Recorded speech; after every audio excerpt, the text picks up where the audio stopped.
Boa noite, igreja. Na paz, Senhor Jesus. Se coloque de pé. Vamos nessa noite adorar ao Senhor em gratidão ao Rei dos Reis e Senhor dos Senhores.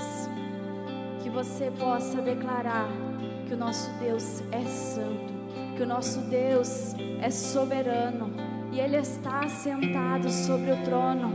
Ele reina sobre a terra. Ele reina sobre as nossas vidas. Que o nome dele seja louvado e adorado aqui nesta noite. Exaltado e adorado é o nome do nosso Senhor Jesus. Adore ao Senhor, exalte ao Senhor. Feche os seus olhos. Eleve a sua adoração e oração ao trono do Senhor nesta noite. Ah, Espírito Santo de Deus, nós viemos aqui, ó Deus, para louvar e te adorar, Senhor, e bendizer ao teu santo nome.